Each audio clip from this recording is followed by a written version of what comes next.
సంతాన ప్రాప్తిరస్తు. ఇది బ్లెస్సింగ్ కాదు, ఇది ఒక మూవీ టైటిల్ అన్నమాట. చాందిని చౌదరి, విక్రాంత్, అభినవ్ గోమాటం, తరుణ్ భాస్కర్, మురళీధర్ గౌడ్ ఇలాంటి యాక్టర్స్ అందరూ ఈ మూవీలో అయితే యాక్ట్ చేస్తున్నారు. ఇప్పుడు మనం ఈ సినిమా స్టోరీలోకి వెళ్తే, ఇది మనందరికీ తెలిసిన కథ, మన చుట్టూ జరిగే కథ. సో మరి టెక్నాలజీ వలన, ఫుడ్ హ్యాబిట్స్ వలన, లైఫ్ స్టైల్లో చేంజెస్ వలన చాలా మందికి అయితే పిల్లలు పుట్టట్లేదు. అలాంటి ఒక అంశాన్ని తీసుకొని ఈ మూవీకి స్టోరీ అయితే రెడీ చేసుకున్నారు. సో ఈ సినిమా స్టోరీ ఏంది? ఒక అమ్మాయి, ఒక అబ్బాయి ఇద్దరు లవ్ చేసుకున్నారు. ఇంట్లో పేరెంట్స్కి నచ్చకనో లేకుంటే ఎందుకో లేచిపోయి పెళ్లి చేసుకున్నారు. మళ్ళీ వాళ్ళు వాళ్ళ పేరెంట్స్కి దగ్గర అవ్వాలనుకున్నారు.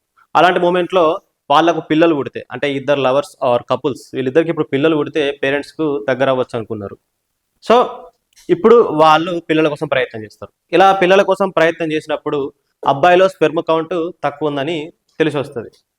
సో ఈ పరిస్థితుల్లో వాళ్ళు ఫెర్టిలిటీ సెంటర్ల చుట్టూ ఎన్నిసార్లు తిరిగారు, వాళ్ళకి ఎలాంటి ప్రాబ్లమ్స్ వచ్చినాయి, ఎన్ని పైసలు ఖర్చు పెట్టారు, ఇలా పిల్లలు పుట్టకపోవడం వల్ల వాళ్ళు మానసికంగా ఎలాంటి వేదన అనుభవించారు, ఇలాంటి అంశాలు తీసుకొని కొంచెం ఫన్నీగా, కొంచెం ఎంగేజింగ్గా, కొంచెం ఎంటర్టైనింగ్గా ఈ డైరెక్టర్ అయితే చెప్పడానికి ట్రై చేసిండు అన్నమాట. సో ఈ మూవీ డైరెక్టర్ ఎవరంటే సంజీవ్ రెడ్డి. ఆయన ఈ మూవీకి డైరెక్టర్. బాగా తీసిండు సినిమా కలర్ఫుల్గా, అంటే ఈ ట్రైలర్ కలర్ఫుల్గా, ఇంకా ఎంగేజింగ్గా, లైట్ హ్యూమర్తో బాగుంది. ఇంకా return by Sanjeev Reddy and Sheikh Daveed, వీళ్ళిద్దరు కలిసి ఈ మూవీకి స్టోరీ స్క్రీన్ ప్లే అయితే రాశారన్నమాట.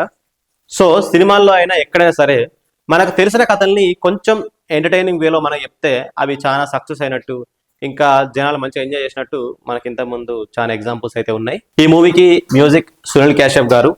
ఆయన ఈ మధ్యలో కొంచెం గ్యాప్ ఇస్తూ వర్క్ చేస్తున్నట్టున్నాడు.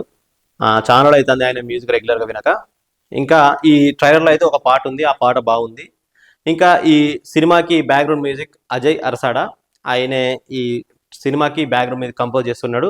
సో ఇందులో సితారా ఆర్ వీణా అలాంటి ఒక మ్యూజిక్ బిట్ అయితే ఉంది ట్రైలర్లో, అది చాలా బాగుంది, విన్న వెంటనే నచ్చింది. చాందిని చౌదరి గారి ఎక్స్ప్రెషన్స్ అయితే బాగున్నాయి. విక్రాంత్ రెడ్డి యాక్టింగ్ న్యాచురల్ గా ఉంది.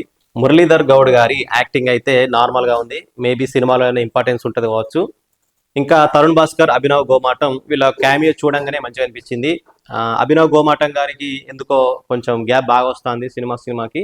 ఆయన రెగ్యులర్ గా మూవీస్ చేస్తే బాగుంటుంది. ఇంకా తరుణ్ భాస్కర్ గురించి మనం చెప్పాల్సింది ఏం లేదు. ఆయన ఒక పక్క హీరోగా, ఇంకో పక్క డైరెక్టర్ గా సినిమాలు చేస్తున్నాడు, ఇంకో పక్క రియాలిటీ షోలు అయితే చేస్తున్నాడు. తరుణ్ భాస్కర్ గారి డైరెక్టోరియల్లో నెక్స్ట్ ఈ నగరానికి ఏమైంది 2 అయితే రాబోతుంది. మరి ఆ సినిమా షూటింగ్ స్టార్ట్ అయిందా కాలేదా, ఆ సినిమా అప్డేట్స్ ఏందనేది ఇంకా మనకు తెలియలేదు. సో ఇప్పుడు ఈ సినిమా విషయానికి వస్తే ట్రైలర్ ఎంగేజింగ్ గా ఉంది, ఫన్నీగా ఉంది. ఒక్కసారి అయితే థియేటర్లో చూడొచ్చు అనిపించింది.